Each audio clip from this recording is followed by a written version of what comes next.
আসসালামু আলাইকুম। প্রিয় দর্শক, আপনাদের সকলকে আমন্ত্রণ জানাচ্ছি অন্য মঞ্চের আলাপচারিতায়। যুদ্ধ কি তবে বাতিল, নাকি পুরোটাই একটা সাজানো নাটক চলছে গতকাল থেকে? গত 24 ঘন্টায় মধ্যপ্রাচ্যের মানচিত্রে এমন কিছু ঘটনা ঘটেছে যা দেখলে আপনার মনে হবে আমরা এতকাল যা ভাবছিলাম তার সবটাই ভুল। একদিকে ডোনাল্ড ট্রাম্প হুঙ্কার ছাড়ছেন, আর অন্যদিকে ইরানের প্রেসিডেন্ট বলছেন আমরা যুদ্ধ চাই না। আর ঠিক এই ধোঁয়াশার মাঝখানে রাতের অন্ধকারে কাতারের প্রধানমন্ত্রী চুপিসারে তেহরানে নামলেন। কিন্তু কেন? সবাই যখন ভাবছে আকাশ থেকে বোমা পড়বে, ঠিক তখন টেবিলের নিচে হাত মেলাচ্ছে কারা? আজকের এই প্রতিবেদনে আমরা এই বিষয়গুলো নিয়েই আলোচনা করব। খবর তো সবাই দেয়, কিন্তু খবরের ভেতরের আসল খেলাটা কজন বোঝে? দেখুন, জিওপলিটিক্স বা ভূ রাজনীতি হলো দাবার বোর্ডের মতো।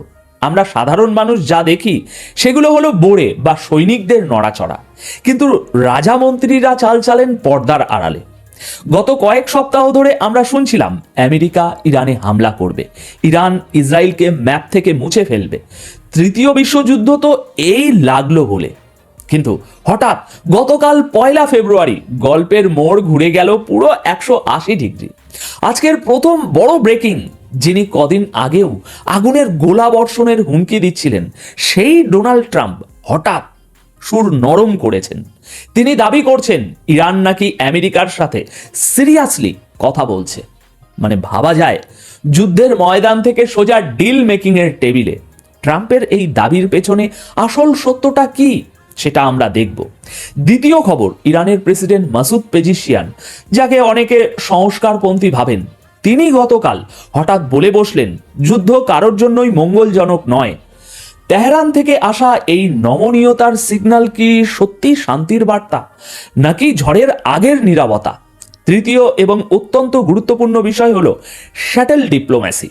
কাতারের প্রধানমন্ত্রী এবং পররাষ্ট্রমন্ত্রী Sheikh Mohammed bin Abdul Rahman Al Thani জরুরি তলবে একেবারে এমার্জেন্সি মুডে তিনি উড়ে গেলেন তেহরানে। মাত্র কয়েক ঘন্টার সফর, কিন্তু এই কয়েক ঘন্টাতেই কি যুদ্ধের গতিপথ বদলে গেল? তার পকেটে কার চিঠি ছিল? ট্রাম্পের। এবং সবশেষে চতুর্থ আপডেট, ইরানের সুপ্রিম লিডার আয়াতুল্লাহ খামিনির ডান হাত আলী লারিজানি গতকাল এমন এক ইঙ্গিত দিয়েছেন যা শুনলে আপনার চোখ কপালে উঠবে। তিনি বলছেন কথাবার্তার ফ্রেমওয়ার্ক তৈরি হচ্ছে। তাহলে কি আমরা ধরে নেব বন্দুকের নল তাক করা থাকলেও আঙুলটা ট্রিগার থেকে সরিয়ে নেওয়া হয়েছে, নাকি পুরোটাই প্রতিপক্ষকে বিভ্রান্ত করার কৌশল? আসুন প্রতিটি লেয়ার গভীরভাবে বিশ্লেষণ করি। শুরুতেই আসি ডোনাল্ড ট্রাম্পের কথায়। দর্শক, আমেরিকার প্রেসিডেন্টদের একটা স্বভাব আছে, তারা এক হাতে শান্তির বার্তা রাখেন আর অন্য হাতে রাখেন টম হক মিসাইল। কিন্তু ট্রাম্প, তিনি একটু আলাদা। তিনি আনপ্রেডিক্টেবল।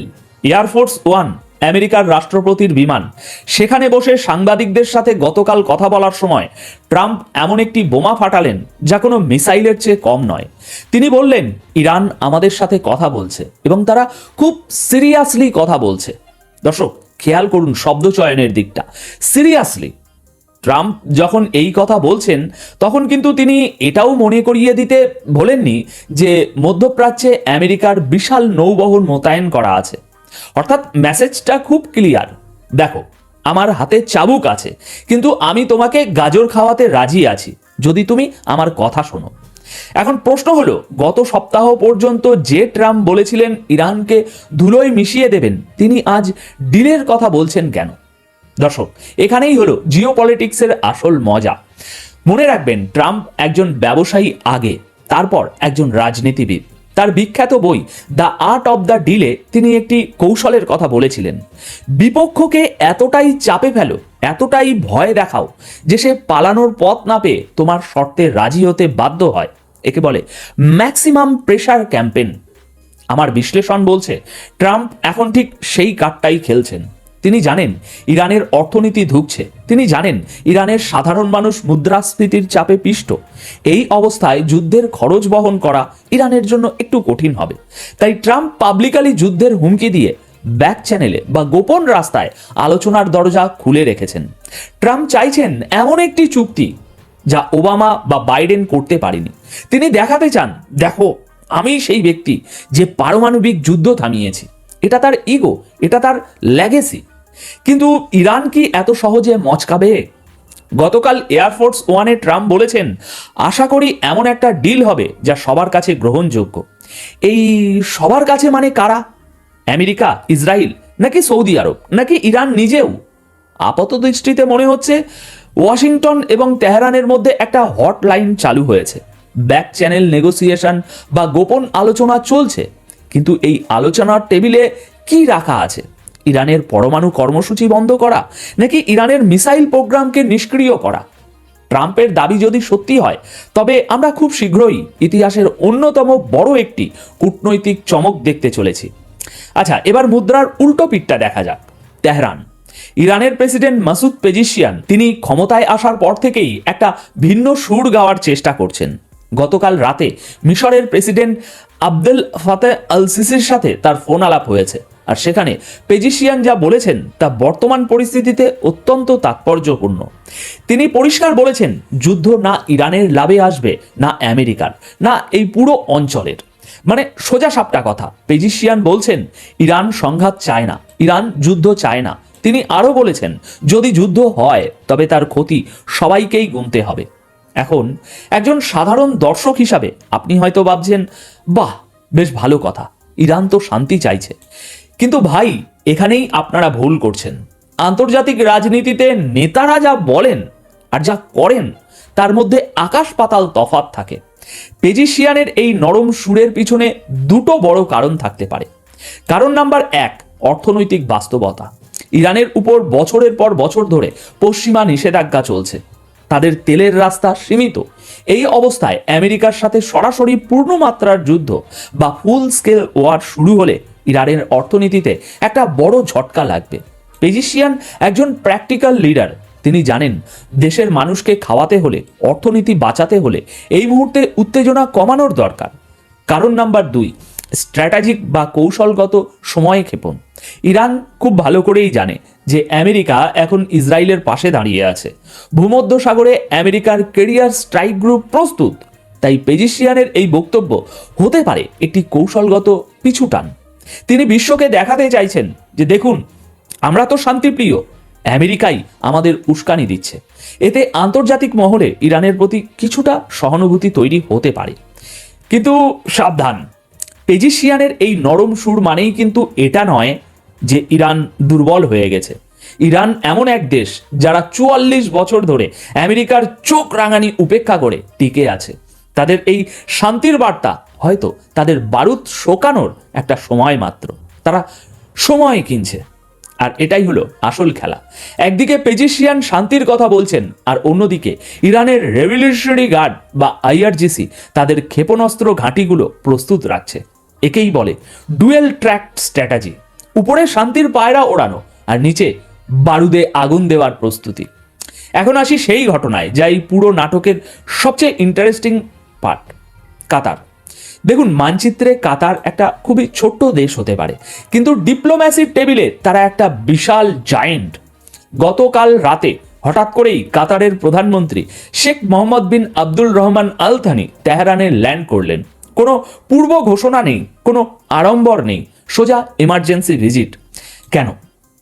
কারণ তো একটা থাকবে, মাত্র 1 ঘন্টার জন্য তিনি কেন তেহরানে ছুটলেন? দর্শক, আন্তর্জাতিক মহলে একটা কথা প্রচলিত আছে, যখন সব দরজা বন্ধ হয়ে যায় তখন কাতারের জানালা খোলা থাকে। তালেবানের সাথে আমেরিকার চুক্তি হোক কিংবা ইসরায়েলের বন্দি বিনিময়, সবকিছুর পেছনেই মধ্যস্থতাকারী হিসাবে ছিল কাতার। আমার ধারণা আল থানি খালি হাতে যাননি।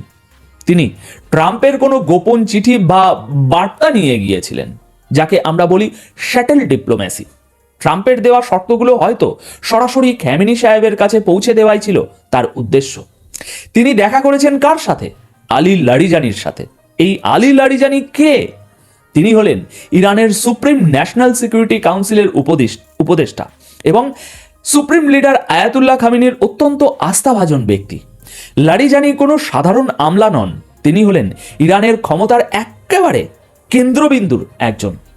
কাতারের প্রধানমন্ত্রীর সাথে বৈঠকের পর লারিজানি যে বিবৃতি দিয়েছেন তা আমাদের এই বিশ্লেষণের মোড় ঘুরিয়ে দিয়েছে। তিনি এক্সে একটা ছোট্ট পোস্ট করেছেন। সেখানে তিনি লিখেছেন আমেরিকার সাথে আলোচনার জন্য একটি ফ্রেমওয়ার্ক বা কাঠামো তৈরি হচ্ছে। এবার সিরিয়াসলি বলুন তো, যখন আমরা টিভিতে দেখছি যুদ্ধজাহাজ এগোচ্ছে, তখন লারিজানি বলছেন আলোচনার কাঠামো তৈরি হচ্ছে, পর্দার আড়ালে ঠান্ডা মাথায় সমাধানের পথ খোঁজা হচ্ছে। তার মানে কি এটা দাঁড়ায় যে গত কয়েকদিন ধরে আমরা যা দেখছি তা পুরোটাই আই ওয়াশ? লারিজানির মতো হাই প্রোফাইল ব্যক্তি যখন এমন কথা বলেন, তখন বুঝতে হবে বিষয়টা কেবল হাওয়ায় ভাসছে না, এর শেকড় অনেক গভীরে। আমার বিশ্লেষণ বলছে কাতার এখানে গ্যারেন্টার হিসাবে কাজ করছে। তারা আমেরিকাকে বলছে তোমরা আক্রমণ করো না, আমরা ইরানকে দিয়ে কথা বলাবো। আবার ইরানকে বলছে তোমরা মিসাইল ছুড়ো না, আমরা ট্রাম্পের কাছ থেকে স্যাংশন কমানোর ব্যবস্থা করছি।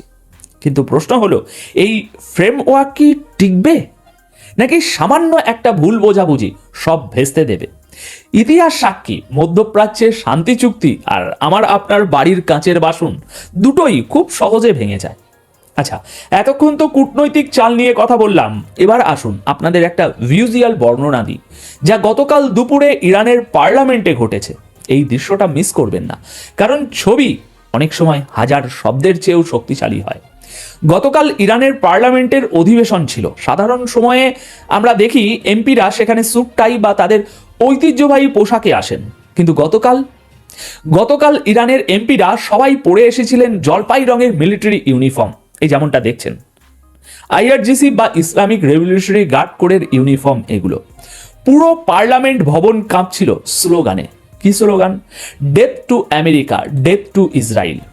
এখন আপনি বলবেন, একটু আগেই তো বললেন ভাই ইরান আলোচনা করছে, আবার এখন বলছেন তারা যুদ্ধের স্লোগান দিচ্ছে, বিষয়টা কি? আমি অনেক সময়ই এমন কমেন্ট পাই যে আপনি একবার বলছেন শান্তি হচ্ছে, একবার বলছেন যুদ্ধ হচ্ছে, একবার বলছেন ও এটা বলেছে, পরেক্ষণ বলছেন আবার অন্য কথা। দেখুন, আমি তো কোনো খবর বানাই না, আমি তো খবর তৈরি করি না। যখন যে মুহূর্তে যে খবরটা ডেভেলপ হচ্ছে সেভাবেই আপনাদের সামনে উপস্থাপন করার চেষ্টা করি। তো এখন কি বলবো এটা নিয়ে? এক কথায় যদি বলি, এটা হচ্ছে দর্শক জিও পলিটিক্সের বিউটি। একে বলে মিশ্র বার্তা বলতে পারেন। এটাই জিও পলিটিক্সের বিউটি, যে কখন কি ঘটে যাবে কেউ কিচ্ছু বলতে পারবে না। ইরান আমেরিকাকে দুটো ছবি দেখাচ্ছে, যেটা বলছিলাম। ছবি এক, আমরা ভদ্রলোক, আমরা কথা বলতে চাই, আমরা ডিল করতে রাজি। ছবি দুই, আমরা প্রস্তুত। যদি আলোচনায় কাজ না হয় তবে আমাদের প্রতিটি নাগরিক, প্রতিটি আইন প্রণেতা এক একজন সৈনিক পরিণত হতে পারে। এই ইউনিফর্ম পরার বিষয়টা কেবল একটা ফ্যাশন শো নয়, সেটা তো আপনারাও বুঝতে পারছেন। তাহলে কি এটা? এটা হলো একটা সিম্বলিক সিগন্যাল। এর মানে হলো ইরানের সরকার এবং সেনাবাহিনী এক সূত্রে গাঁথা। ট্রাম্প যদি ভাবেন যে তিনি ইরানের সরকারের মধ্যে ফাটল ধরাবেন, তবে তিনি ভুল ভাবছেন। এই ইউনিফর্ম অন্ততপক্ষে সেটাই প্রমাণ করে। এটা ওয়াশিংটনকে দেওয়া একটা ওয়ার্নিং, তোমরা নেগোশিয়েট করতে চাইলে ওয়েলকাম, কিন্তু আমাদের দুর্বল ভাবলে ভুল করবে। আমাদের আঙুল কিন্তু ট্রিগারেই আছে। এই যে গুড কপ ব্যাড কপ খেলাটা ইরান খেলছে, প্রেসিডেন্ট সাজছেন গুড কপ আর পার্লামেন্ট সাজছে ব্যাড কপ, এটা কি আমেরিকা বুঝছে না? অবশ্যই বুঝছে। আমেরিকাও তো এই একই খেলা খেলছে রে ভাই। ট্রাম্প বলছেন ডিলের কথা, আর পেন্টাগন পাঠাচ্ছে বোমারু বিমান। আসলে মজার বিষয় কি জানেন? দুপক্ষই এখন চোখের পলক না ফেলার প্রতিযোগিতায় নেমেছে। একে বলে ব্লিঙ্ক গেম। যে আগে চোখের পলক ফেলবে সে হেরে যাবে, যে আগে ভয় পাবে তাকেই ছাড় দিতে হবে। তাহলে দর্শক, সবশেষে আমরা এখন কোথায় দাঁড়িয়ে আছি? একদিকে ট্রাম্পের দাবি যে আলোচনা চলছে, এখন তা যদি সত্যি হয় তবে আমরা হয়তো বড় কোনো যুদ্ধ এড়াতে পারবো। অন্যদিকে কাতার যেভাবে দৌড়ঝাঁপ করছে তাতে বোঝা যায় পরিস্থিতি কতটা ক্রিটিক্যাল। আর লারিজানির ফ্রেমওয়ার্ক তৈরির কথা আশার আলো দেখালেও পার্লামেন্টের ওই ইউনিফর্ম পরা এমপিদের হুঙ্কার আমাদের মনে করিয়ে দেয় বিপদ এখনো কাটেনি। আসলে আমেরিকা চায় ইরান তাদের নিউক্লিয়ার প্রোগ্রাম বন্ধ করুক, আর ইরান চায় আমেরিকা তাদের উপর থেকে সব অর্থনৈতিক নিষেধাজ্ঞা তুলে নিক। এই দুই চাওয়া কি কখনো এক বিন্দুতে মিলবে, নাকি এই আলোচনার আড়ালে দুই পক্ষই নিজেদের অস্ত্র শান দিচ্ছে আরো বড় কোনো সংঘাতের জন্য? আমার মনে হয় আমরা এখন যুদ্ধও নয়, শান্তিও নয়, এমন একটা ধূসর এলাকায় প্রবেশ করেছি। তাই এখানে প্রতিটি দিন, প্রতিটি ঘন্টা গুরুত্বপূর্ণ, প্রতিটি মুহূর্তে খবর বদলে যাবে, বয়ান বদলে যাবে। তাই এখন আপনাদের কাছে আমার প্রশ্ন, আপনারা কি মনে করেন ট্রাম্প কি সত্যি ডিল করতে পারবেন, নাকি তিনি ইরানকে ধোঁকা দিয়ে সময় কিনছেন? আপনাদের মতামত নিচে কমেন্ট সেকশনে অবশ্যই জানাবেন। আমি আপনাদের লজিকগুলো একটু দেখতে চাই। তাহলে দেখা হচ্ছে পরবর্তী প্রতিবেদনে আরো নতুন কোনো তথ্যের সাথে। ততক্ষণ পর্যন্ত ভালো থাকবেন, সুস্থ থাকবেন। ধন্যবাদ আপনাদের সকলকে।